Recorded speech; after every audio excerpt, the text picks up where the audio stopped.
আচ্ছা লাইলা কালাম মা, মামুন ভাই যদি আপনার কাছে এসে ক্ষমা চায়, আপনি কি ক্ষমা করে দিবেন? আর অপরাধ করে আমার কাছে এসে সরি বললে আমি ওকে আবার বুকে টেনে নেবো, এটাই। আচ্ছা লাইলা কালাম মা, আপনি যে মামুন ভাইকে জেলে ঢুকিয়ে দিলেন, ওরে ছাড়া ঈদ করছেন, আপনার কি একটু খারাপ লাগে নাই? আমরা দুজন কখনো আলাদা ঈদ করি নাই, আমাদের পরিচয় হওয়ার পর থেকে।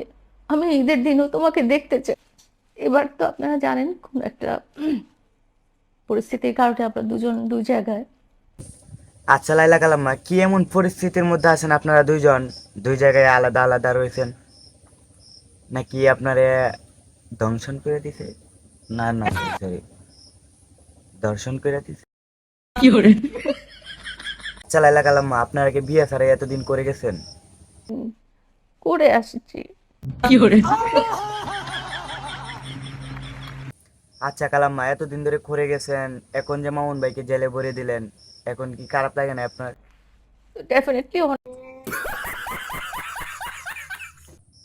আচ্ছা লাইলা কালাম মা, মামুন ভাইকে যে জেলে নিয়ে ওর সুন্দর সুন্দর চুলগুলা কাইটা দিছে, আপনার কি একটু খারাপ লাগে নাই? ডেফিনেটলি অনেক খারাপ লাগতেছে আমার। বিষয়টা একটু ব্যাখ্যা করবে? ও আচ্ছা কালাম মা, এই জন্য আপনার নিজের চুল আপনি নিজে কেটে দিলেন, তাই না? মামুনের চুলটা ওর অনেক পছন্দ ছিল, ওর যেহেতু চুলটা কেটে ফেলছে, আমি আমার চুল রেখে কি করবো, আমি আমার চুলটাকে কেটে ফেলবো। তো হয়ে গেল কালাম মা, আপনার এত সুন্দর জুটি। এটা হাস্যকর এই দেশের জনগণের জন্য। কিরে ভাই মামুন, তোর জন্য তো একটা খুশি সংবাদ, আবারও তো মা ছেলে একসাথে হইবি। লাইলা কালাম মারে দেখলাম একটা ভিডিওতে পুলিশ ধরে নিছে। যা যা, চিন্তা করিস না, তোর কাছে আবারও লাইলা কালাম মারে নিয়ে যাইতেছে, যা। 2.5 বছর প্রেম করিয়া এখন বাপ মার দোহাই দিয়া। তুই আবারও পায়ে গেলি রে মোহন ভাই, তুই আবারও পায়ে গেলি, তোর মার কাছে ফিরে যাইতেছিস। যাক, দোয়া করি মার দন মার কাছে ফিরে যাক।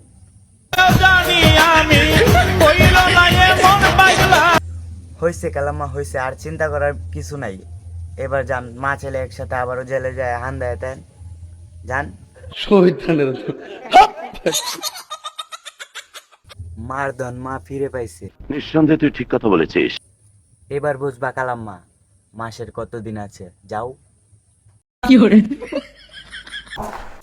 আস্তাগফিরুল্লাহ, আস্তাগফিরুল্লাহ,